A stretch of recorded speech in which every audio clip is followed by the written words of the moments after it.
में आप कहाँ अपने आप को? देखिए, चुनाव में जो वोट है वो विकास के नाम पे है। एनडीए ने पिछले 20 वर्षों में जो बोला है वो करके दिखाया है। तो एक एक वोट जो है एनडीए का है, विकास का है, और एनडीए बहुत मजबूती से लड़ रही है। और मैं आपको ये अश्योर करता हूँ कि 15 वर्षों से जो बनवास कस्बा में है, इस बार यहाँ के जनता, यहाँ के वोटर उसको तोड़ के और एनडीए का विकास रथ हर घर, हर गली तक कस्बा में पहुंचाएंगे और एक नया कस्बा बनाएंगे। एजेंडा क्या रहेगा अपना इस बात का? देखिए, पूरा बिहार अगर आप देखते हैं 2005 से 2025 के बीच बिहार की जो बुनियादी समस्याएं थी वो कंप्लीट हुआ। अब बिहार विकसित बिहार की ओर बढ़ रहा है। जहां तक कस्बा का सवाल है, कस्बा में पिछले 15 वर्षों से बदहाली है। हमारा एक ही लक्ष्य है, एक नया कस्बा जहां एनडीए की, राज्य की, केंद्र की जितने भी योजनाएं हैं हर घर तक पहुंचाना, यही हमारा संकल्प है। कितने दिन से आप मतलब घूम रहे हैं क्षेत्रों में, कैसा आपको महसूस हो रहा है? देखिए, मैंने जितने पंचायत का दौरा किया मैं थोड़ा सरप्राइज हुआ, क्योंकि जब मैं पूर्णिया विधानसभा में बाकी विधानसभाओं से कंपेयर करता हूँ, चाहे वो बेला रकाबगंज हो, झुन्नी सतावरा हो या जलालगढ़ हो, किसी भी एरिया में जाएं, मेन जो सड़कें हैं वो आपके अच्छे हैं, लेकिन गांव को गांव से जोड़ने वाली सड़कें हैं, या तो उसकी पहली परत निकली हुई है या गड्ढे हैं, बहुत बुरा हाल है। पहली बार मैंने बहुत सारे कच्ची रोड देखा जो मुझे ऐसा लगता नहीं था कि होना चाहिए था। तो कहीं ना कहीं पिछले 15 वर्षों से जो भी यहाँ के विधायक थे वो विपक्ष में थे। विपक्ष में बैठने के कारण उन्होंने जितने भी योजनाएं थी उसको धरातल पे उन्होंने नहीं उतारा, और जो क्वालिटी एक काम होना चाहिए था सड़कों के मामले में वो नहीं हुआ।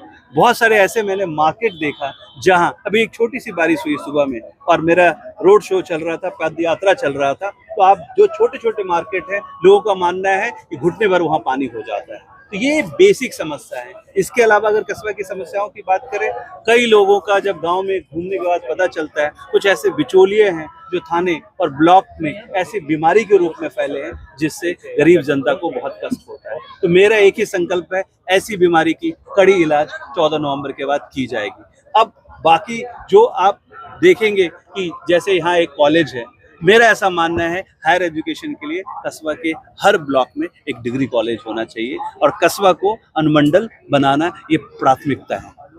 महिलाओं का कहना है कि वो बाहरी आदमी है, वो क्या विकास कर सकता है। अभी मैंने आपको बताया, मैं कप्तान पारा में पला बड़ा, गुलाब बाग सरकारी स्कूल से 10th किया।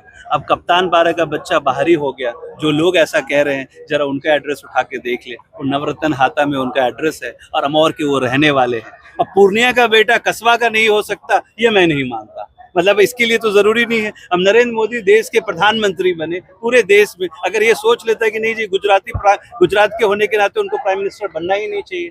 देखिए, किसी व्यक्ति के विकास के लिए हमको वोट नहीं देना है, कस्बा के विकास के लिए देना है। एनडीए ने ये करके दिखाया और इस बार जनता ने मन बनाया है। ऐसे लोग जो 2010 में जब पूरा बिहार 85% सीट एनडीए जीत के आती है अपने काम से, तब हम कस्बा हार जाते हैं। तो वैसे प्रत्याशी को सोचना चाहिए, अपना व्यक्तिगत लाभ के लिए कस्बा को गड्ढे में नहीं ढकेलना चाहिए।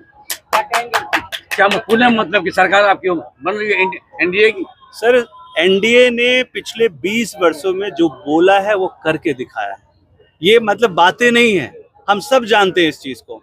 अपने दिल पे हाथ रख के देखेंगे, हर घर में जो रोशनी पहुंचा है, जो विकास हुआ है, वो एनडीए की वजह से है। बहुत कम समय बच गए हैं कस्बा विधानसभा वासियों को, 11 नवंबर को जो वोटिंग करेंगे उसको लेकर क्या मैसेज देना चाहेंगे उनके बारे में? देखिए, कस्बा की जनता से एक ही अपील है, कस्बा के विकास के लिए वोट करना है, किसी व्यक्ति के विकास के लिए नहीं। और कस्बा जो 15 वर्षों से बदहाली में है, एक बनवास झेल रहा है, उसको इस बार तोड़ना है और कस्बा को पूर्णिया का सर्वश्रेष्ठ विधानसभा बनाना। महिला और युवाओं के लिए क्या करना? देखिए, महिलाओं, जो हमारी सरकार है, अगर आप राज्य की सरकार की बात करें या केंद्र की सरकार करें, राज्य की सरकार ने बिहार में महिलाओं को हर क्षेत्र में रिजर्वेशन दिया, चाहे बच्चियों को पढ़ने के लिए हो या महिलाओं को चुनाव लड़ने के लिए हो या नौकरी के क्षेत्र में हो। क्योंकि सरकार ये मानती है, एनडीए मानती है कि एक महिला अगर मजबूत होती है तो पूरा परिवार मजबूत होता है। उसी के तहत आपने देखा होगा कि अभी महिलाओं को मजबूत करने के लिए, उद्यमी बनाने के लिए सरकार ने पहला इंस्टॉलमेंट 10,000 रुपये भेजा है, जो सरकार बनने के बाद 2-2 लाख रुपए एक सीड फंड के रूप में उनको दिया जाएगा। वो छोटे रोजगार से मजबूत होंगे, अपने परिवार को मजबूत करेंगे, पूरे क्षेत्र को मजबूत करेंगे।